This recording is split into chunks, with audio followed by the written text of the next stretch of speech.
देखिए, जहांगीरपुरी में vote bank की सेल लगी है और तुष्टीकरण की स्पर्धा चल रही है। कंपटीशन ऑफ तुष्टीकरण चल रहा है और इसमें ये स्पर्धा चल रही है कि दंगाइयों का सबसे बड़ा भाईजान कौन हो सकता है।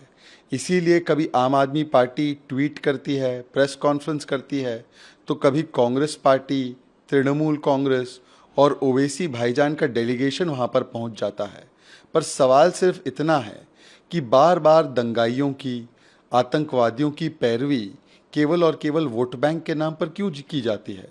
और यही लोग जो करौली में हिंदुओं के खिलाफ हिंसा हुई, राजस्थान की कांग्रेस की सरकार है, वहाँ पर आज भी जो मुख्य आरोपी मतलूब फरार है, तो ये डेलीगेशन वहाँ पर कभी नहीं पहुँच पाता। ये वही दोहरे मापदंड दिखाता है कि पत्थर चलाना तो सेकुलर है पर बुलडोज़र सांप्रदायिक हो गया। इमारत अवैध रूप से खड़ी करना, अतिक्रमण करना तो सेकुलर है, परंतु उसको हटाना सांप्रदायिक हो गया। दंगे करना तो सेकुलर है, परंतु दंगाइयों पर खरगोन से लेकर खंबाट तक और जहांगीरपुरी में कार्रवाई हो तो वो सांप्रदायिक कहलाता है। राहुल गांधी ने कहा ये बंद होना चाहिए। देखिए, नफरत के बुलडोज़र की बात करने वाले राहुल गांधी को सबसे पहले तो बुलडोज़र अपने दोहरे मापदंड की इमारत पर चलाना चाहिए। राहुल गांधी जी ने कहा कि संवैधानिक सिद्धांतों का गला घोटा जा रहा है। सबसे पहले और आखिरी बार अगर संविधान का गला घोटा गया तो वो प्रधानमंत्री इंदिरा गांधी द्वारा था, जब उन्होंने इमरजेंसी लगाई थी और हमारे जो भी अधिकार है उनके गले को दबाने का काम किया था।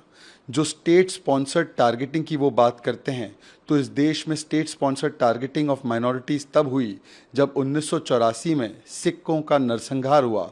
3,500 से ज़्यादा सिखों को मारा गया और उस समय की कांग्रेस पार्टी की सरकार और उसके मुखिया प्रधानमंत्री राजीव गांधी ने उसे जायज़ ठहराया और कहा कि जब बड़ा पेड़ गिरता है तो धरती हिलती है।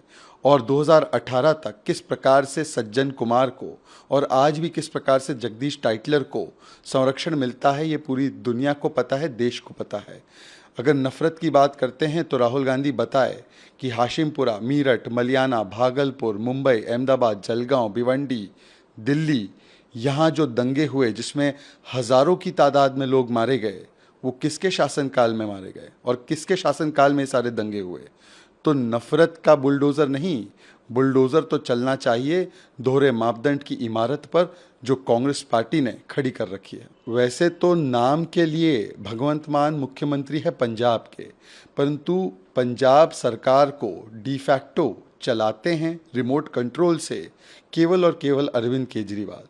उन्होंने एक सीक्रेट मीटिंग भी की थी जिसमें कि मुख्यमंत्री भगवंत मान को बुलाया नहीं गया था और शायद उस मीटिंग में यही आदेश दिया गया था कि पंजाब पुलिस अरविंद केजरीवाल के इशारों पर जो भी उनके राजनीतिक प्रतिद्वंदी है, जो भी उनके खिलाफ सोशल मीडिया में कोई टीका टिप्पणी करते हैं या उनसे सवाल पूछते हैं, उनके पीछे पंजाब पुलिस को लगा दिया जाए।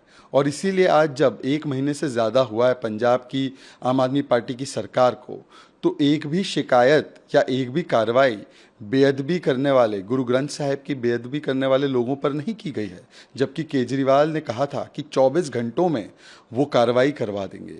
आज पंजाब को नशा मुक्त करने की बात करने वाले केजरीवाल एक भी कार्रवाई उन नशा के कारोबारियों पर नहीं कर पाए, पंजाब में गुंडों पर, माफियाओं पर नहीं कर पाए, क्योंकि पंजाब की पुलिस को केवल और केवल सोशल मीडिया पर केजरीवाल के खिलाफ जो भी लिखता है उसके खिलाफ केस करके उसे प्रताड़ित करने का और दिल्ली में आकर उसे गिरफ्तार करने का काम दिया गया है। देखिए, बुलडोज़र तो न्याय का सिंबल है, कानून व्यवस्था का सिंबल है, आतंकियों के खिलाफ लड़ने का सिंबल है, स्वच्छता का सिंबल है, परंतु समाजवादी पार्टी को ज़रूर तमंचे को, मतलब पिस्तौल को अपना सिंबल बना देना चाहिए, क्योंकि तमंचावादी सोच रखने वाले, आतंकवादियों की पैरवी करने वाले, जिन्नावादी और माफियावादी लोगों को संरक्षण देने वाले अगर कोई है तो वो समाजवादी पार्टी है। जिस प्रकार से उत्तर प्रदेश में जब चुनाव हुए तो समाजवादी पार्टी की प्रत्याशियों की सूची इंडियाज़ मोस्ट वांटेड की सूची की तरह थी और उत्तर प्रदेश की जनता ने भी उन्हें इसीलिए नकार दिया क्योंकि उन्होंने तमाम तमंचावादी माफियाओं को टिकट दिया था और जेल के बदले विधानसभा भेजना चाहते थे। एक तरफ श्री योगी आदित्यनाथ जी इन तमाम एंटी सोशल एलिमेंट्स अपराधियों को जेल भेजना चाहते हैं, पर ऐसे लोगों को विधानसभा में भेजने का काम अखिलेश यादव करते हैं। हाल ही में उनके एक विधायक ने भी कहा कि अगर बोली चलेगी तो मैं गोली चलाऊंगा, ये शजील इस्लाम ने कहा। इसलिए मेरी राय है और मेरा आग्रह है कि समाजवादी पार्टी तुरंत इलेक्शन कमीशन के पास जाए और तमंचे को अपना चुनाव चिन्ह बना दे।